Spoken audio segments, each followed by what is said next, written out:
မြန်မာနိုင်ငံဟာပြင်ပကမ္ဘာနဲ့အဆက်အသွယ်ပြတ်တောက်လိုနေပါဖြစ်နေခဲ့တဲ့ခေတ်ကာလတစ်ခုရှိခဲ့ပူပါတယ်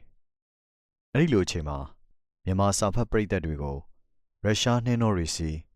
အမေရိကန်ပြည်တွင်းစစ်ရဲ့အငွေ့သက်တွေစီခေါ်ဆောင်သွားခဲ့သူတူရှိပါတယ်။သူကတော့ကမ္ဘာစာပေဆိုတဲ့ဥယျာဉ်ကြီးတွေကအလှပဆုံးပန်းတွေကိုမြမမြေပေါ်တည်ဆောင်စိုက်ပျိုးပေးခဲ့တဲ့ဆရာကြီးမြတ်တန်းတယ်ပဲဖြစ်ပါတယ်။ဆရာမြကို1929ခုနှစ်ပခုတ်ကူခရိုင်မြိုင်မြို့နယ်မှာမွေးဖွားခဲ့ပါတယ်။ငယ်စဉ်ကတည်းကစာပေမှာနှံ့ဆက်ခဲ့တဲ့ဆရာဟာအသက်73နှစ်အရွယ်မှာတင်ကျောင်းလက်ရည်မဂ္ဂဇင်းကိုဦးစီးထုတ်ဝေခဲ့သူပါ။ဆရာရဲ့ပထမအဦးဆုံးစာမှုဖြစ်တဲ့ဒုက္ခသည်ဝတ္ထုတို့ကို1949ခုနှစ်တာယာမဂ္ဂဇင်းမှာပုံနှိပ်ဖော်ပြခဲ့ပြီး1950မှာတော့စာပေသစ်မဂ္ဂဇင်းကိုကိုတန်းတင်ဒဂုံတာယာမောင်ကြည်လင်အောင်လင်းတို့နဲ့အတူဦးဆောင်ထုတ်ဝေခဲ့ပါတယ်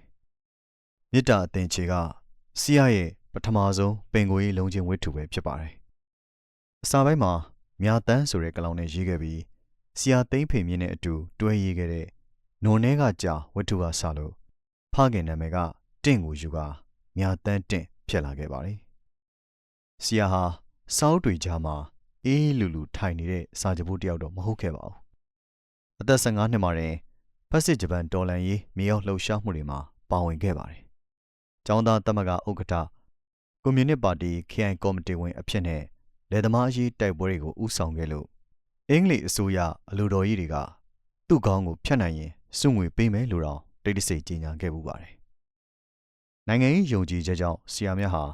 အင်းစိန်ထောင်နဲ့ကိုကိုကျွန်းတို့မှာနှစ်ပေါင်းများစွာအထိန်သိမ်းခံခဲ့ရပါတယ်။ဒါပေမဲ့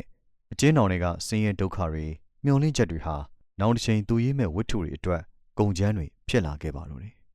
။ဖြစ်ရမှန်ကိုအခြေခံထားတဲ့ဓားတောင်ကိုကြော်၍မီးပင်လယ်ကိုဖြတ်ပြီးဆိုတဲ့ကြော်ကြားလာတဲ့ဝတ္ထုကြီးဟာအဲ့ဒီအချိန်ကအတွေ့အကြုံတွေကနေပေါက်ဖွာလာခဲ့တာပါ။1982ခုနှစ်မှာပြန်လွတ်လာပြီးနောက်တော်စတွိုင်းရဲ့စစ်နဲ့ငြိမ်းချမ်းရေးဘာသာပြန်တဲ့ပထမဆုံးအမျိုးသားစာပေစုကိုရရှိခဲ့ပါတယ်။နောက်ပိုင်းမှာ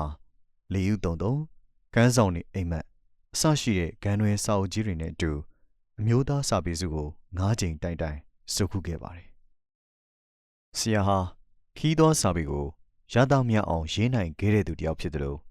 အဲ့ဒီအချိန်ကနိုင်ငံတကာကြပြကိုခေတ်ပေါ်ဟန်အပါဆုံးဘာသာပြန်နိုင်ခဲ့တဲ့သူတစ်ယောက်လည်းဖြစ်ပါတယ်။ဂီတကိုလည်းမျက်နှာပြီးတရောထိုးလေးရှိတဲ့ဆရာကြီးဟာနောင်ဘဝလူပြန်ဖြစ်ရင်တော့စာရေးဆရာပဲဖြစ်ချင်တယ်လို့ပြောခဲ့ပူပါတယ်။1998ခုနှစ်ဖေဖော်ဝါရီလ18ရက်နေ့မှာဆရာဟာလူလောကကိုကြောခိုင်းသွားခဲ့ပါတယ်။ဆရာဟာကွယ်လွန်ချိန်အထိပင်ကိုရေးဘာသာပြန်ကြပြဘာသာပြန်ပြဆက်နိုင်ငံရေးတဒနာအထုပ်ပတ်တိခီးသွွားဆောင်မှာသမိုင်းဆိုင်ရာအပါအဝင်စာအုပ်ပေါင်း100ကျော်ရေးသားခဲ့ပါတယ်။ခေတ်တွေပြောင်းလို့အင်တာနက်တွေနေရာယူလာပေမဲ့မြမစာပေလောကအတွက်ဆရာတိဆောက်ပေးခဲ့တဲ့စာပေတရားကြီးကတော့ဒီကနေ့အထိခိုင်ခန့်နေဆဲပဲဖြစ်ပါတယ်